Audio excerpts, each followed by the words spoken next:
Welcome back to State of Decay 2 and the Salt of the Earth. I was debating whether or not to stream today because I'm really tired and it's kind of been a strange, chaotic, distracting day. But we're playing with the Salt of the Earth, which means we can relax just a little bit, maybe not have to try as hard.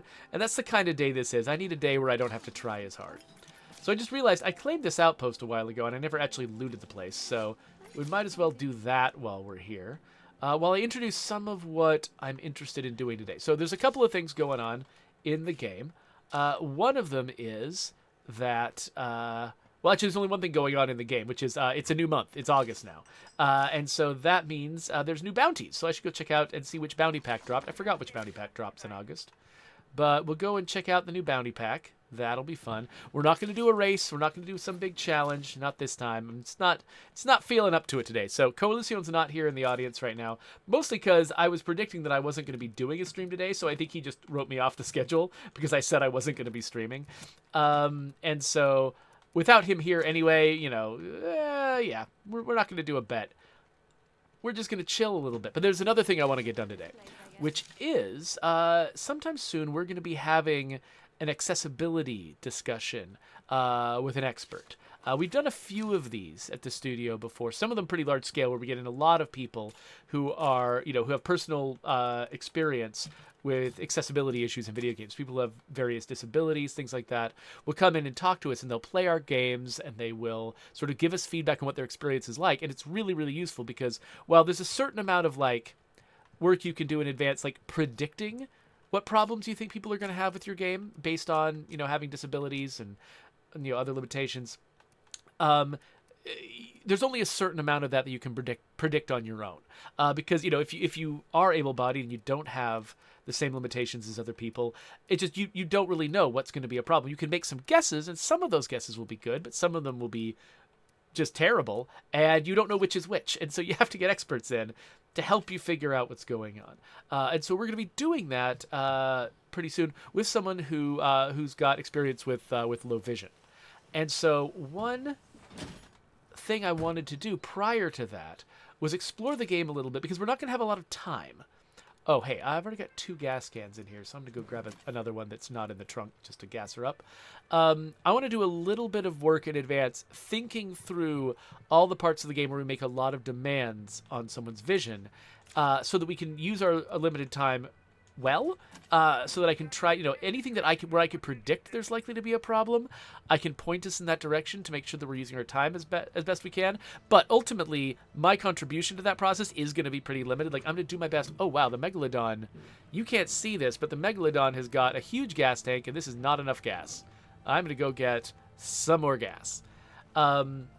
My ability to contribute to that is going to be limited because I genuinely don't know everything that I would need to know to be really helpful there. But I can at least try to make the time more efficient by, being able to call out a few things that I've noticed. So I want to at least have done my homework, prepared a little bit. So I thought, I don't know if anyone in my audience right now deals with low vision when they're playing video games. But if any of you have any input about that or any suggestions, I think the reason why I want to do it here, live, is in case some of you notice things that I don't like. If any of you are colorblind, for instance, that would be something I'd love to hear things about your experiences with that, or whatever. There's a lot of different contributions that folks can make. So actually, before we go anywhere, the first thing that I want to note is the fact that there's this huge contrast between being out here in the daylight and going inside. Especially if I don't have my light on and coming inside, we do have some, dynamic range stuff going on where once I come inside, it starts adjusting the brightness and the colors and stuff to make things pop a little bit more with the low light. But still, the contrast in here is very, very bad. It's possible. It's possible to sort of, parse it out if you got, really good vision. But even for somebody like me whose vision works pretty well, I wear glasses, but, my vision is pretty good. This is difficult for me. It's hard for me to see in here. It's hard for me to parse the difference between open floor and blocked floor. Where are the obstacles? Where are the doorways? It's, I rely entirely on the icons to tell me, where all of the objects are. And so for somebody who has, low vision, I think this is probably just a muddy mess. This is broad daylight with all the windows open. This is a muddy mess. And we have, we have the flashlight, which helps, but I don't know if it helps enough, especially because we deliberately limit it to sort of make it feel like a real flashlight, and also to sort of create that sort of creepy claustrophobia, which if you've got, fully functioning eyes, it's not, it can add to the fun, but it can just add to the frustration if you're struggling to see without it. So that is one area. So I'm going to take a note here. Exterior, interior, contrast in the day. And that's not even mentioning at night. Like at night, everywhere in our game can be really difficult to see. So that's its own problem. But I think the fact that it's difficult to see at every time of day, just all you have to do is go inside, does make our game pretty inaccessible to people with low vision. Oh, interesting. So Airy Twitch says, it's funny that I should mention that. Apparently, they've just learned that curveball purple is a color they can't see. So I'm not playing in the PTR right now, but people who play in the PTR, in the public test realm, have been playing with an upcoming feature called curveballs. And we've been using this very specific purple color to designate zombies that are affected by curveballs, which are just little like short-term rule changes, basically. Zombies that are affected by them, we're also using it a lot in the UI to sort of indicate, hey, we're talking about curveballs. And if you can't distinguish that color from other blander colors, that it would be difficult to tell what's going on when a curveball is active. That's something that I hadn't considered. So that's actually just a general rule that accessibility-focused UX designers talk about a lot, is just not relying on color alone as a means of communication. So I'll mention airy and curveball purple as a note, because that's not the only place we do that. Like, for instance, I think there's various places in the UI where what's a good example? Oh, like for instance here. Somebody who can distinguish between red and green really easily, they can easily just zoom their vision in on, which things on this list are incomes and which are expenses. Incomes are red and expenses are, incomes are green and expenses are red. But if you can't distinguish between red and green, which is one of the most common vision limitations that people have, then you have to really look at somewhere in the middle of each of these strings is the positive or negative sign that will tell you whether it's +1 a day or -1 a day. It probably would have been smarter for us to put the positive and negative sign at the beginning of the string, so it's easy even if you can't see the colors, so that it's easier for you to sort of scan down the list and distinguish the positives from the negatives. And that would be probably, I haven't looked into it, that would probably be a pretty easy change to make, or at least, I don't know, that might involve editing a lot of strings. I'm really not sure how it works exactly, but certainly if we had thought about that in advance, that might have been a really easy difference to employ to make things easier for people who are red-green colorblind. But we didn't think of it, and so we've made it harder for people. And so that's the kind of thing that I'm trying to call out now. So even though, I don't know if a lot of these things that we find through this process are necessarily going to be things that will be easy to fix in State of Decay 2, because, there's sometimes there's things that are easy to do up front, but really difficult to change once you've done them. But there's a lot of things we can learn about, say, for the future of the franchise, if we can pick out the things we did wrong now.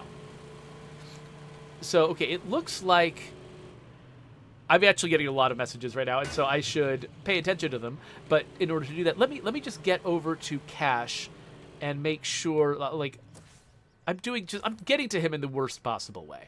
I'm gonna get to Cash, try to make sure that I'm not surrounded by zombies, and then I'll read a lot more of your messages. Ari highlighted theirs, and so that made it a little bit easier for me to see. But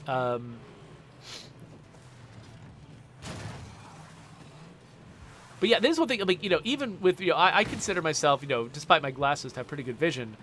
I have trouble glancing over here and reading what you folks are saying unless you're highlighting your comments. Now, if everyone highlighted their comments, that would also make it equally hard. But like, it's a wall of text, and it's hard for me to actually, with just a glance, it's hard for me to parse out, to like pick out specific lines that people have said. It ends up being sort of just like a confusing assault on my vision, and it makes it difficult for me to grasp it. And it could easily be that I've got some kind of cognitive limitation that makes it harder for me to do that than, say, Brian Menard is good at it. Joe Swarner is better than me at reading the chat while he's playing. And yeah, it could easily be that I've actually got some limitation that is undiagnosed that I'm unaware of that makes it harder for me to read the chat. I'd like to think so, because otherwise it's just a moral failing of mine that I'm bad at reading the chat. Anyway, let's. Can I climb up on this? Yeah, just in case zombies attack me. I'm gonna climb up here and I'm gonna try to read a little bit more of what you folks are saying. I'm gonna scroll back a little bit to see what I missed. Oh, so Jedi Sectric says there's some great programs you can download that will simulate various types of color blindness. I suspect y'all know of them, but just in case, I use them in class sometimes. That's really good. So I think that there are also like things you could use, like tools you can use in like Photoshop and in other places where, like, when you're creating art in the first place, like just even just filtering your source art to tell yourself whether or not someone who's colorblind can understand, would be able to parse the differences, the contrasts that you're relying on. Oh, yeah, so Cogs points out, hopefully this is already on the accessibility wish list, options, especially for colors for highlighting interactable objects like containers. He says that Subnautica Below Zero has this feature, and it's quite nice. So you're saying highlight, like for instance, we have this like subtle flash that we do, like a pulse, that makes our containers brighter. But you're suggesting having different ways to highlight, so people who need different kinds of contrast can select what kind of highlight they would want to have on interactive objects. That does seem valuable. Let's see here. Radithcore points out that State of Decay 2 loves having the screen be very dark. Yeah, in theory, there's a lot of good stuff you can do with darkness. I think we were a little ham-fisted with it. We used it a little bit more than we should have. Certainly, especially for people with low vision. So yeah, Dog Slick Mix says, I use the flashlight a lot. Yeah, I sometimes just have it on. Honestly, like, even in my normal life, in my house, I'm so thankful that we now all, not all, but many of us carry around a flashlight everywhere we go on our phones. Because it's just, I don't know, it's so much easier. By the way, I'm just going to let the game, I could pause the game right now. I'm going to let it run because playing at night actually seems really useful to this effort. So if I lose some valuable daylight hours, that's probably okay. But I find sometimes, like, even in a room with the lights on, I will sometimes get out my phone and turn on the flashlight because just that little edge of extra light will help me parse things that I can't parse easily in a maybe not adequately lit room. So that's, yeah, it's interesting. So I mean, the fact that I've got that distinction definitely means that there's going to be a lot of other people who have an even stronger need for that for really high contrast. Let's see here. Radithcore, when I was bringing up the fact that I'm not playing in the PTR right now, Radithcore points out, says that Jeffrey doesn't like showing off the balls on stream. Referring to curveballs, of course, the curveball update. By the way, so Wonder actually does not like it when we say the phrase curveballs. She likes to say the curveball update, which makes sense. So just hedging against some of those jokes. So yeah, I'm going to try to say the curveball update. You'll notice that I do try really hard to say that anytime I'm not just referring directly to the actual curveballs themselves. I will say the curveball update. But by the way, I am actually trying to get myself set up. I actively took several important steps today to getting myself set up to be able to work and playtest State of Decay 2 and the other game in progress on my new work machine that I connect to remotely. And once I've fully set up all of that functionality on that other machine, I'm going to delete it from my local machine, and I'm going to switch myself over to no longer being in the fake Xbox Live sandbox. And once I've done that, I can actually, theoretically, play my own game on Steam, which means I could get into the public test realm, and I actually could maybe play with the curveball update. So we'll see how quickly I get there, but I am actually taking steps to be able to do that, because that feels useful, right? Like, of all the different things I could do with this playtest time, it feels like playing in the actual public test realm is probably a good idea. Okay, skim. Let's see here. Ruby Eye, you are not the only one to ask us for a walking option with the keyboard and mouse. And actually, that's something where I have been calling... Periodically, I'll call that out to people working on State of Decay 3. That's a comment. Like, it's easy to not think of that comment when you're working on a game. You're like, oh, you can move. Thumbs up, it works.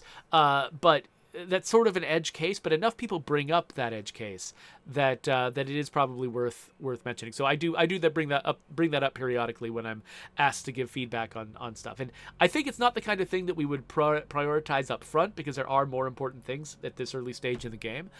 But yeah, I appreciate folks calling that out a lot, because it was one thing where, it would not have occurred to me that was a big thing people would want, but people have said it enough that clearly it is. Which is why you try to listen to other people. Which is why, like, all of these accessibility studies and stuff are really worthwhile, because it's so easy to not predict. Even if you're talking about stuff that has nothing to do with disabilities, it's really easy to fail to predict what experience other people are going to have with your game. Oh, so Nowanmai talks about the fact that one of the reasons that he keeps hitting plague bloaters is that he can't see them next to the green foliage. So we fill the world with green foliage, and we have this glowing red thing. And we rely a lot on... Actually, let me mention that too. Rely a lot on red. We rely a lot on the color red to help you distinguish between different kinds of zombies and to parse out threats in the environment. And the color red is one of the most difficult ones for some players to see. And so we maybe should not be doing that so much. Oh, so Cogs, thank you, by the way. So Cogs, often full of criticisms, says that he actually thinks I do pretty well. When I manage to read the chat, he says that I do a better job than most at processing and processing the chat. So Chris, what do you mean by process? You mean like understanding what people mean, or do you mean like the fact that sometimes I'll restate what somebody says in the chat? Like, I won't say it in their exact words. I'll say it in a different way to make it clearer to the audience what I think they intended. There's a few different things I do that could be described the way you described it. Let's see here.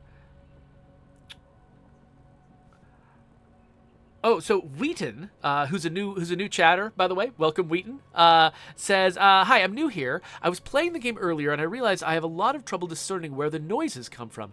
Do you think a noise visualizer would be plausible? There's something like that on Fortnite, and I found it super useful figuring out which way noises come from. That's a really good call. Not much to do with low vision, but who cares? That's still really valuable. Yeah, so the one thing we have that is like a noise visualizer, which is very subtle and I think difficult to use for this purpose, is on the minimap. You can see... Let me talk to Cash real quick. Let's talk about bounties. So I've got this one bounty left over, which is killing armored Zeds with revolvers. Right, I need to do more of that. So we'll do that, but then what else can we do? Shotgunning zombies? I could go get a shotgun. Okay, killing freaks. I'll be doing a lot of that in the background. Blades. Do I have a blade? What's on my back right now? No, I'm a hammer person. It is hammer time. Plague zombies with ranged attacks. Screamers with rifles. I don't have a rifle on me. 35 zombies silently while crouched. Okay, so let's put freaks on here so we can get a lot of credit. Killing zombies silently while crouched. That does feel like a thing I could do. I assume I've got a suppressed weapon right now. Okay, I do have a professional suppressor. Okay, so let's actually look real quick at the minimap. So, I've got this... Oh, wait, no, this... Oh, all my weapons are suppressed. I mean, it'll have a little bit of this effect, but I should go find something noisy. So I'll show you the one thing that we do, which I think is insufficient. So you can see right now... I'm revving my car engine, and look at my mini-map down in the lower left corner. It's making this periodic rippling effect on the mini-map. And I wonder, oh, I need to turn on my lights, because, okay, another thing that I can, is the most obvious thing that's difficult for low vision players is the fact that our nights are just so freaking dark. we have brightened our headlights, and we added the ability to leave your headlights on when you get out of the car, which helps. And also on some of our maps, we have given them more of a Hollywood night, which means, you know, it's like a night where it's more blue than dark. But that didn't apply equally to all of our maps. We've still got a lot of issues with this. So I think we've made strides, but it could be a lot better.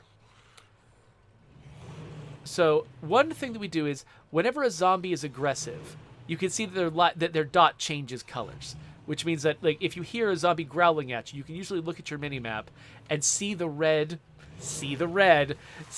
dot as opposed to the green dots. Okay, I realize what I'm saying here.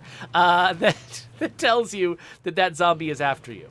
And also, like, a screamer or any zombie that makes a really loud noise will also make a ripple, just like the ripple that I'm making on my arrow. They'll make a ripple like that. So that's the closest thing to a noise visualizer that we have. But you have to consciously be looking for it. You have to look away from the middle of the screen to see it. That is not the same thing as what I think Wheaton is talking about, which is a noise visualizer where, you know, you're looking at the middle of the screen, you've got your normal point of view, and a noise comes out of nowhere, but at the same time, you immediately clearly see something telling you where the noise is coming from. That is something we do not do. And I think you're right that especially for players for whom, you know, stereo sound is not going to be a useful way for them to detect things, particularly deaf players, but, you know, there's other issues that could complicate that. But yeah, like you know, people dealing with that, like finding zombies, like relying on like a feral's roar to detect what direction the feral's coming from. That's hard for me to do, and my ears work fine, you know. And so I imagine for somebody with limitations to their hearing, that would be, you know, just obnoxious. So yeah, I would love that, and especially. One thing that really bothers me in our game is that sometimes you'll have an NPC who will call out, they'll say, hey, there's a feral over there. And, oh, by the way, where was it that we found that there were, I think it might have been down there we found that there were some more armored zombies. Let's go find some armored zombies for this bounty. There are a lot of, what was I going to say? Crap. I forgot what I was going to say now. Oh, well, sorry. I'm trying to do like 3 things at once, and my brain doesn't even work properly today, so I don't know what I'm talking about anymore. One thing I wanted to point out, though, you know, I keep commenting on the fact that, like, you know, there are certain aspects of the game that, say, for instance, make the game more difficult to play for deaf people. Like, if you're deaf, our reliance on being able to hear the direction a zombie's sound is coming from makes it really difficult to locate that zombie. Oh, yeah, I was going to point out, right, that sometimes you're with an NPC, and the NPC will say, oh, there's a feral over there, but we don't highlight the feral in any way. So, like, this person is telling you there's a feral, but you don't know where the feral is. I feel like it might be possible for us to come up with some kind of system where when a zombie makes a loud noise, or when a fellow character points out a zombie, we could use something similar to, maybe even, you know, you see how my little, oh, I guess it doesn't show up off screen. But yeah, like, some of our objective markers and stuff show up, whether they're on screen or not.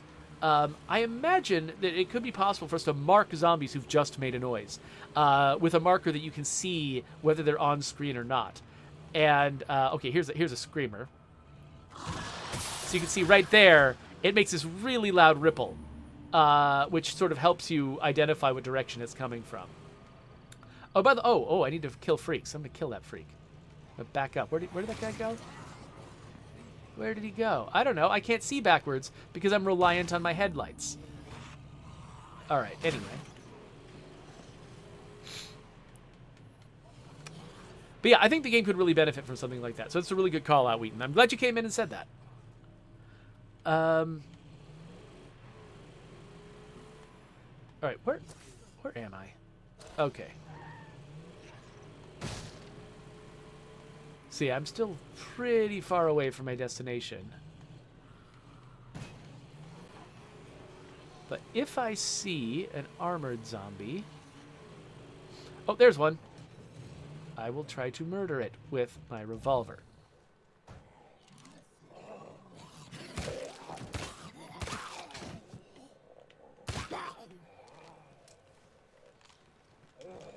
So I'm also trying to kill zombies by silent methods while crouched. So, for instance, I've got a suppressed revolver. So I can get double credit for killing that armored zombie. All right. Any more armored zombies around here? Doesn't look like it, though. This does seem like a worthwhile place to scavenge. Oh, hello.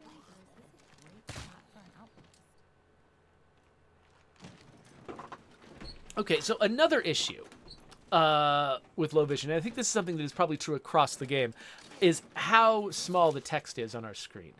You can see my bounty display, for instance, up there in the upper right. That's pretty small text, and I think.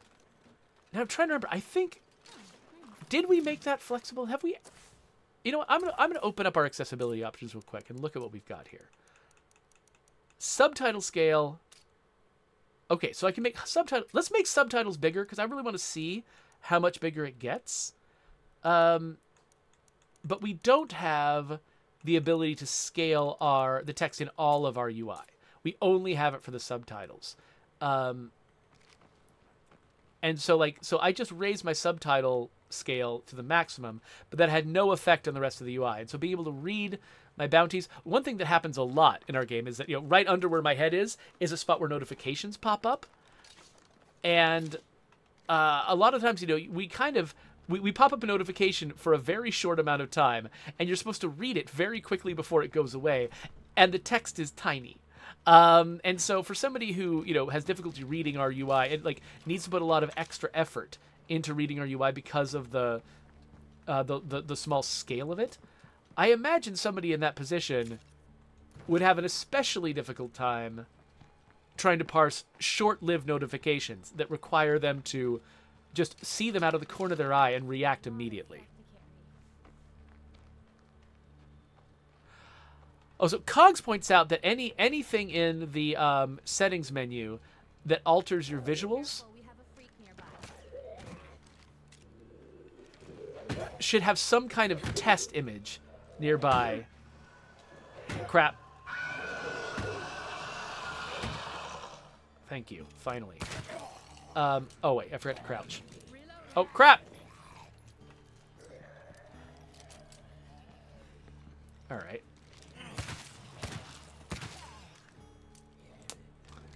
But yeah, it should have some kind of test visual nearby so that you can tell if the change you made was actually the change you wanted to make. Because there's definitely, Cogs is right, there's definitely a lot of changes where it's really inconvenient to try to evaluate it by going in and out of the game.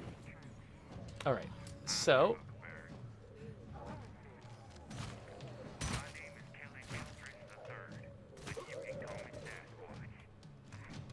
Alright, we've got a lot of zombies. Oh, dang it! I wasn't actually trying to... I didn't think I was going to be able to shoot that guy through his helmet. That was a very lucky shot. So I didn't get credit for killing that armored guy. Oh, that was sad. So Airy Twitch says keeping messages on the screen longer would be fantastic. Yeah, you know, I'm going to make a note of that real quick. So scale UI text size. Keep notifications up longer, or review them. If we also had a place you could go to review all of your past notifications, it wouldn't necessarily be an emergency for you to be able to read them quickly, because you could just go back and check them out again. Oh, I just heard... Is that a feral? Oh, it was! Okay, I would like you, yeah, not to...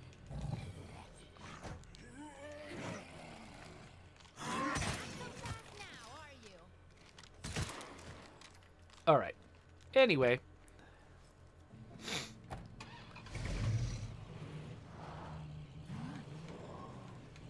Yeah, so Orthaus and Airy Twitch and oh, hey, are both agreeing that, yeah, that having some kind of log would be good. Jedi Cytric says, why can't we scale all of the UI, not just the text size in the UI, but just the entire UI? That's a very good point, actually. Like, our mini-map, like, we went through a few different iterations to figure out how, like, why am I going this direction? What the size of our mini-map should be. And it's kind of arbitrary. You can have a big one makes the mini-map easier to read, but blocks more of the screen. A small one makes the mini-map harder to read, but blocks less of the screen. And you sort of just end up picking a size that you're kind of happy with, and that's it. But giving the audience the ability to scale it. For instance, like if somebody can only really see within sort of a narrow range anyway, there's a lot of visual disabilities that involve, tunnel vision. It might actually make a lot of sense to have really big UI on the corners because the player can't see there anyway while they're playing. And then when they do look in that direction, they can see more clearly. They can tell what's going on a little bit better. And so, like, basically having UI that lives on the corners or somehow bound to an edge of the screen, instead of just being bound to, like, a specific spot on the screen, you can bind it to an edge or a corner of the screen. And then as the player scales it, they just extend inward. And then it's up to the player to determine how much screen real estate they want to spend on UI and how much they'd rather, how much they'd rather invest on being able to sort of see a big giant vista uninterrupted. Okay, so we've got multiple armored zombies here. I want to move far enough that I'm not in Juggernaut land.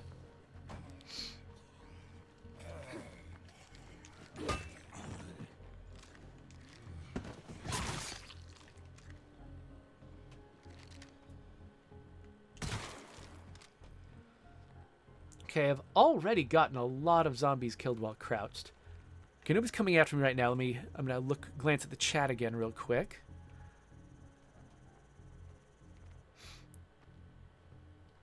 So Reginelli wants to know, will there be an update where we can wear military helmets like the armored Zeds wear that would help against juggernauts and stuff like that? So we do already have the cosmetic ability to put helmets on. And we basically made a call in State of Decay 2 that we had two options basically. Oh crap. We had two options. One was to do completely cosmetic costumes on characters, and the other one was to do, costumes that were basically inventory items that gave you advantages, just like the gun and the other, tools that you might bring with you into battle.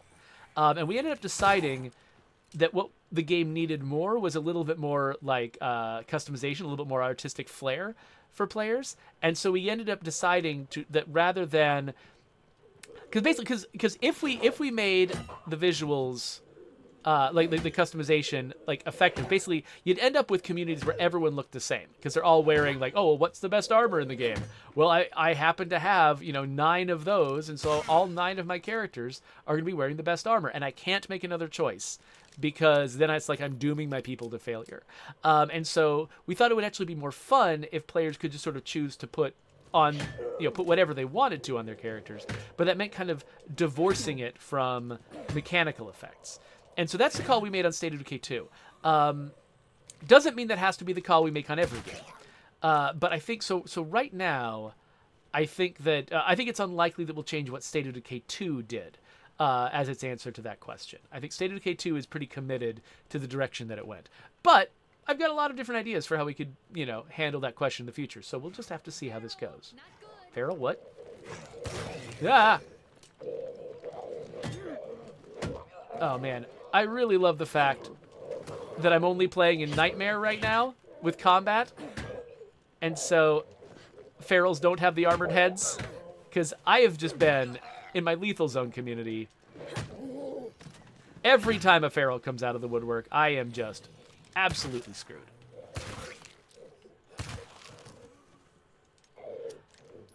Okay, we're getting real close to this armored Zeds thing.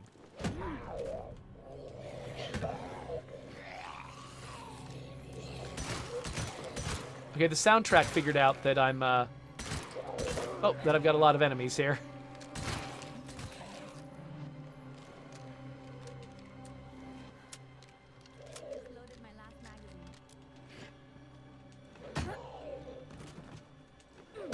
Take that, and that, and that. Just need 3 more. This place is bountiful. I think, was it Coalition who suggested this last time? This is a really good place to kill these zombies. Oh, it looks like we've got some screamers over there. So that's a good place to get my freaks killed. We got a plague screamer. Unfortunately, in this game, bushes don't work for stealth.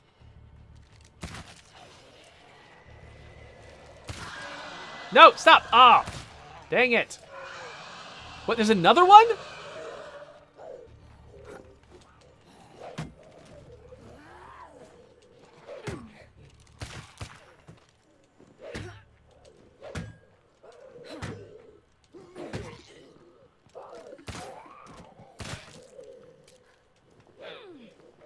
Trying to reload. Hello, sir.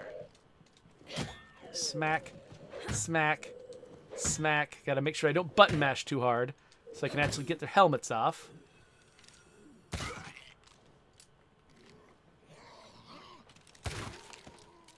Okay, so I feel like I heard a screamer scream after I had killed all the screamers. Am I crazy? I should stay away from that bloater.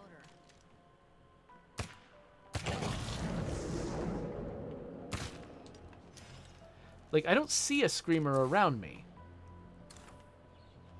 But I could have sworn.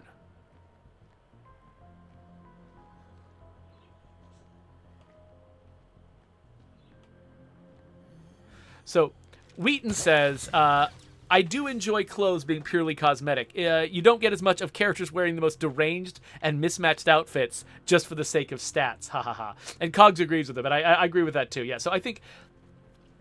So I did suggest when we were talking about, what to do in State of Decay 2, I suggested the most expensive possible option, which is one we did not go with because it was the most expensive possible option.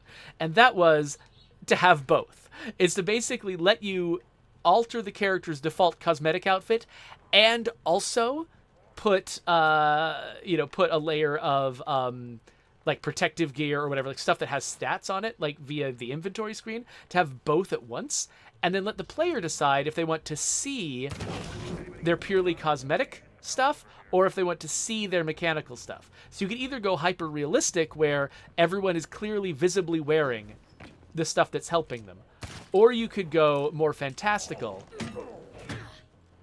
and have players, have characters just be wearing... Have them just be wearing, whatever their street clothes are, whatever their customization clothes are. But doing two different cosmetic solutions, that was not in the cards. And so we committed to one, and I think that's totally fine for State of Decay 2, especially the situation that game is in. But who knows? Who knows about the future? I like the idea of letting players decide whether they want, sort of the WYSIWYG approach where what you see is what you get, or if they would rather have the more like creative flourish approach where you just you make crazy stuff and just see what it looks like, So yeah, Orthas is saying, that people would want that, people sometimes use a transmog system, a system where you can change the appearance of an item to solve that problem. Yeah, and for me, in my mind, I feel like that almost feels like extra work, having to do it on an item-by-item basis. I prefer to do it on a character-by-character basis. Basically just say, like, this character will show their cosmetic stuff, or this character will show their mechanical stuff, and then you just decide what to put on them. For me, that feels like it's less tweaking to get that done.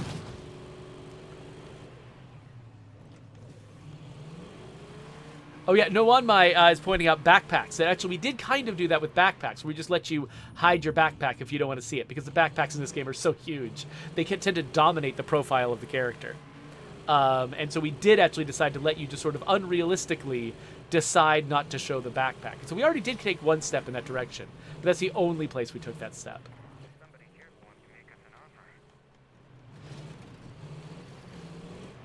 Okay, so now I'm just looking for more freaks to kill. I want to just kill 4 more freaks so that I can complete this bounty and take it back. Because it just feels like a more efficient use of my time. Let's mark this guy. I don't know why. I don't want this mysterious stranger right now. Let's mark the bounty broker. We'll head vaguely in that direction. We'll try to find freaks along the way. Ideally, freaks that I can kill with 1 bullet, because I don't want to waste a bunch of ammo.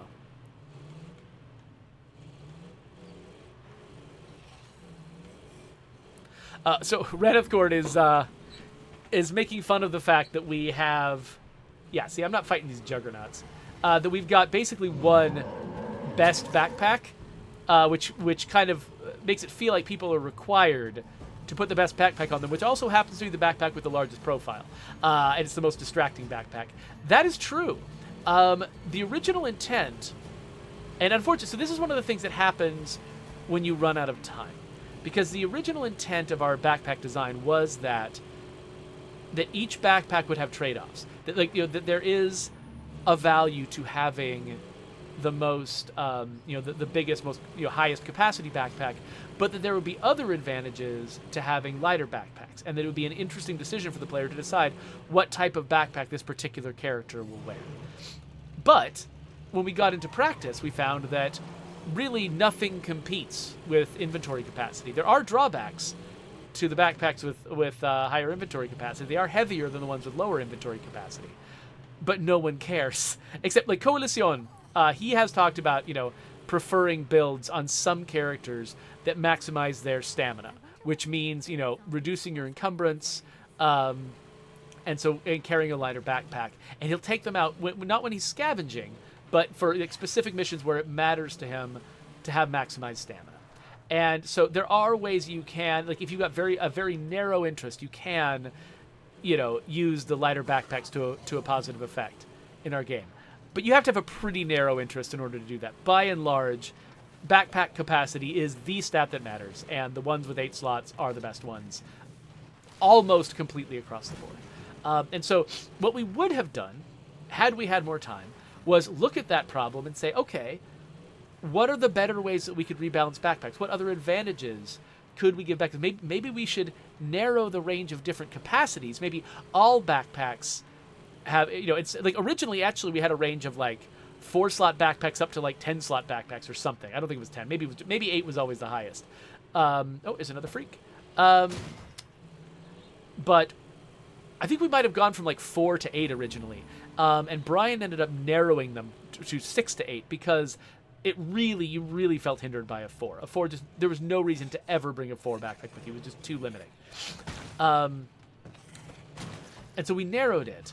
But I could see a scenario where we just narrowed that even further and made different backpack selections about something else. Maybe giving you explicit stamina bonuses, for instance, for having a lighter backpack. I had suggested at one point that we had something like a camelback, where it's got a built-in water bottle, and we give you a stamina boost for wearing the backpack that has a water bottle. Oh, my character's getting tired. Cool. Stuff like that. So we could have come up with an alternate range of backpacks that was more interesting, where the decisions were more complicated, rather than just being there's best backpacks and worst backpacks. But we end up just not having time to do that. So we did tune them to be better than they were. The original system was worse. But we tuned them just using the knobs that we had. So we got it as good as we could, but we could have gotten it better if we'd had the time to spend on it. But yeah, that is definitely a known issue, though. Like we shipped this game knowing that the backpacks were kind of disappointing.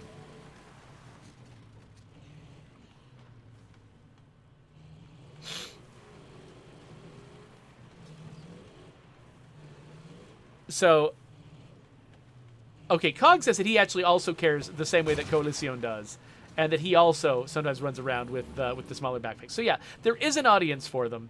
I sometimes like them just aesthetically. I just want to put them on a character that I want to look like they've got a small backpack.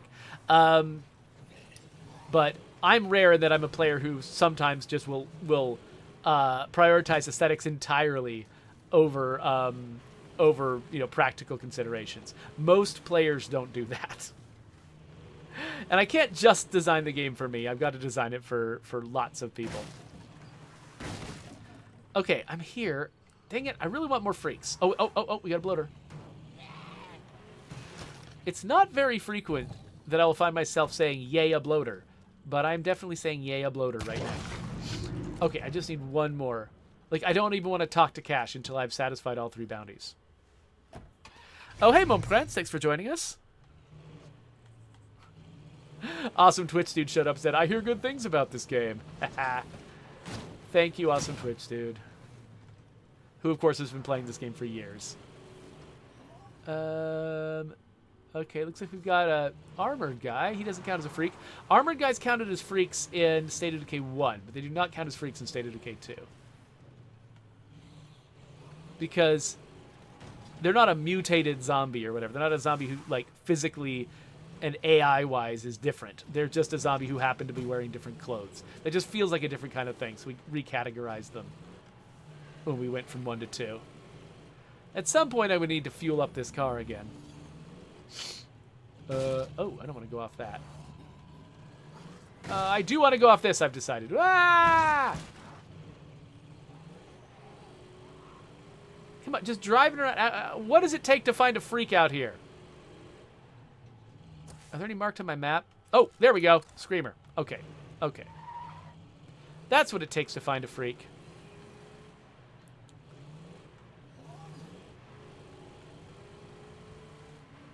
Now I gotta figure out how to get back up onto this plateau. Is this a way, or is this... This is a dead end. Okay. Yeah. Well, it's a relatively safe dead end. There's one zombie coming, but this might be a good time for me to refuel. Except I've got no room in my backpack to refuel. Actually, I've got no room. Okay, here's what I need to do. I need to go over here and stop at an outpost because I don't even have room for my bounty prizes. So I was going to go to the bounty broker. He's going to drop a bunch of crap on the ground because I can't afford to carry it. So let's drop off some stuff, and maybe we'll run into a freak while we're out here.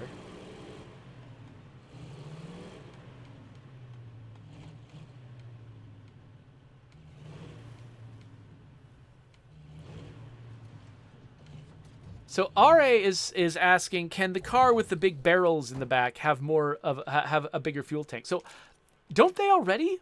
I had it in my head that the vehicles that physically depict bigger fuel tanks in the back do actually have bigger fuel tanks. Like, it took me, you know, when I was refueling, I can show you this right now. When I was refueling my car that I'm driving around right this minute, oh, I should grab some backup ammo for this guy. When I was driving that car around, when I was refueling that car, I think it did show that it took me two entire, like there's a lot of vehicles that you fill most of the gas tank with one jerry can, but this one I'm filling less than half. I'm filling like a third of the gas tank with this jerry can. So I have to use 2 jerry cans to fill this up. So that means it has a bigger gas tank. However, we do not make that clear because the bar is the same length no matter what. So I'm not a huge fan of that. I mean, there are definitely places where it makes sense. Games where it makes sense to have all of the meters be the same length, even though some of them have more increments than others. But our gas tanks, I think we really would have done our vehicle system a service to let you more clearly identify which vehicles had larger gas tanks and which ones had smaller gas tanks.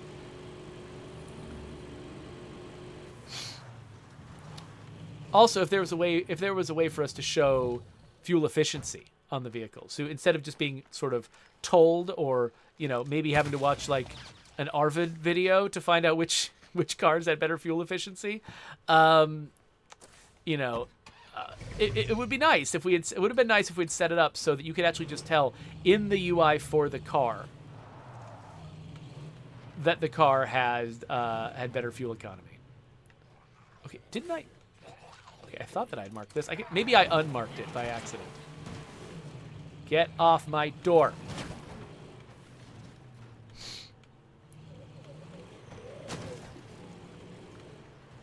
Oh, wait, is it? Oh, this is the spot with the...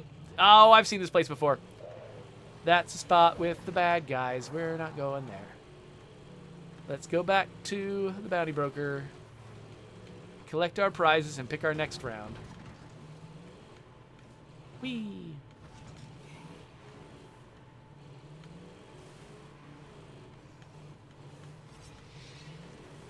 I'm so bad at recognizing the area where he is. Like, there's, like, on Cascade Hills, I can totally just tell exactly where I am and how close I am to Cash. I cannot tell that on this map. Like, everywhere that's near him does not look special to me for some reason.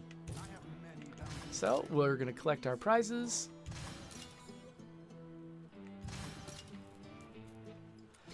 And let's figure out what else we want to grab. So, okay. Shotgunning zombies. Crafting Molotovs. I could just do right now, right? Let's go to the workshop and let's craft some Molotovs. I think it'll only take doing it twice. Yay! Done. What else? Okay, so we've got basically 2 more sets of bounties. We've got shotgunning zombies, destroying plague hearts, Zeds with blades, plague zombies with ranged attacks. Okay, so these 2 correlate with each other. You can do both at once. Screamers with rifles, you can't do at the same time as shotguns easily. Screamers with fire, you can, though.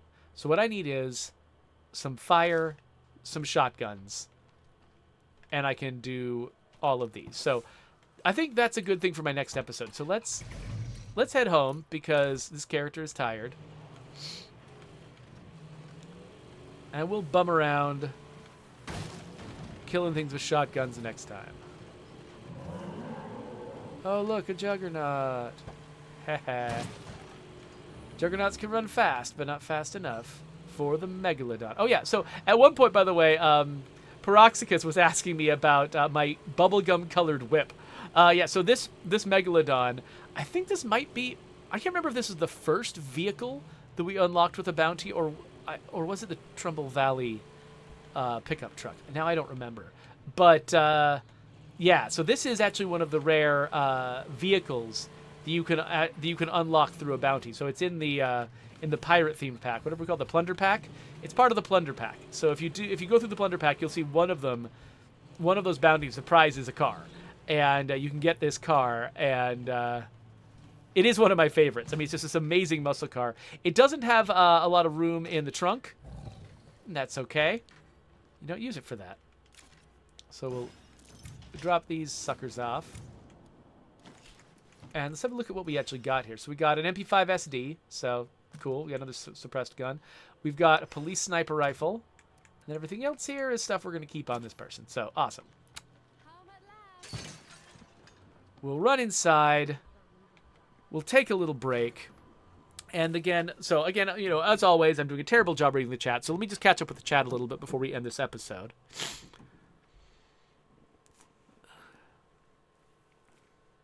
Let's see. Yeah, so Tendalense is recommending that because I've been streaming for 50 minutes, maybe I should be ending the episode once I drop the bounties off. So I agree. Good call, Tendalense. I'm done. We have to be finished. So there you go. There's a subscribe button. Here's links to other videos. Of course, the next time we play with the Salt of the Earth, that'll be there. We'll probably be doing bounty stuff because that's what we do with the Salt of the Earth. And you two people, I will see you later.